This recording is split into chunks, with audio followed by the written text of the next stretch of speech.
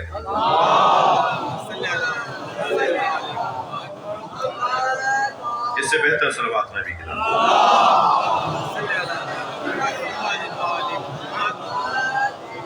توجہ چاہوں گا ایک اور نقطے کی طرف. اگر محبت ڈاکٹر صاحب، اگر محبت عام فرد کے ساتھ ہو، جس کو آپ اولاد کہہ لیجئے، جسے آپ بھائی کہہ لیجئے، جسے آپ مثلاً بہن کا رشتہ کہہ لیجئے، زوجہ کا رشتہ کہہ لیجئے، عام فرد ہے، یعنی کوئی معصوم نہیں ہے. عام سے مراد میری یہ ہے کوئی نبی نہیں ہے، کوئی امام نہیں ہے، کوئی حجت خدا نہیں ہے، عام فرد ہے، عام سا آدمی ہے جس سے محبت کا آپ اظہار کر رہے ہیں. تو اس کے لیے بھی حکم ہے کہ ایسا ہی کرو. میرے معصوم امام فرماتے ہیں، امام محمد باقر علیہ السلام، کہ میں اپنے ان متعلقین سے بھی پیار کا اظہار کرتا ہوں کہ جو اگرچہ مستحق نہیں ہے، تاکہ ان سے کہ جن سے پیار کا اظہار کرنا استحقاق رکھتا ہے دشمنی نہ ہو جائے. بھائی قاعدہ ہے جو امام نے دیا ہے. مثلاً آپ حق ہے کہ فلاں سے آپ محبت کا اظہار زیادہ کریں. اب اگر آپ ان سے محبت کا اظہار نہیں کر رہے جن کا حق نہیں ہے، مگر ہے وہ بھی بیٹا، ہے وہ بھی بھائی، ہے وہ بھی چچا زاد، ہے وہ بھی پھوپھی زاد، لیکن 4 پھوپھی زادوں میں ایک بھائی ایسا ہے کہ جس کا حق ہے کہ اس سے محبت کا اظہار زیادہ کیا جائے، وہ 3 کا حق نہیں ہے. امام فرما رہے ہیں میں ان 3 سے بھی اس لیے محبت کا اظہار کرتا ہوں کہ کہیں اس کے ساتھ دشمنی شروع نہ ہو جائے جس کا حق تھا کہ میں اس سے محبت کا اظہار کروں. قاعدہ، کسوٹیاں، گھریلو مسائل کا حل، مشکلات اور پریشانیوں کا حل، معاشرے میں تناؤ کھچاؤ سے کیسے بچیں جب تک اہل بیت کی تعلیمات پہ عمل نہیں. اہل بیت کی تعلیمات پہ عمل بڑھاتے چلے جائیں گے، ہماری پریشانیاں کم ہوتی چلی جائیں گی. دیکھیے محبت کی 4 قسمیں ہیں. محبت کو عرفا کی زبان میں عاطفہ بھی کہا جاتا ہے، جس کی جمع ہے عواطف. یہ عاطفہ کبھی زوجیت کا ہوتا ہے، یہ عاطفہ کبھی قرابت کا ہوتا ہے. توجہ، یہ عاطفہ کبھی دین اور مذہب کا بھی ہوتا ہے، یہ عاطفہ کبھی انسانیت کی بنیاد پر بھی ہوتا ہے. عاطفہ قرابت، بھائی بھائی میں محبت، باپ بیٹے میں محبت. عاطفہ زوجیت، میاں بیوی میں محبت. عاطفہ قرابت صرف اس بنیاد پر کہ وہ بھی حلقے میں ماتم کر رہا تھا تو وہ میرا ہے. عاطفہ مذہبیت یعنی وہ بھی ہاتھ کھول کے نماز پڑھ رہا تھا تو میرا ہے. عاطفہ انسانیت، مجھے اس سے کوئی غرض نہیں ہے کہ یہ کس کا دین، دھرم، مذہب کیا ہے، یہ اس وقت پریشان ہے اور انسان ہے. یہ عاطفہ انسانیت ہے. لیکن میرے عزیزوں، میرے بھائیوں، جہاں کہیں عاطفہ مذہبیت نہ ہو وہاں عاطفہ قرابت اور عاطفہ زوجیت اور عاطفہ انسانیت کام نہیں آتا. توجہ چاہوں گا، شاید کوئی بات ہو.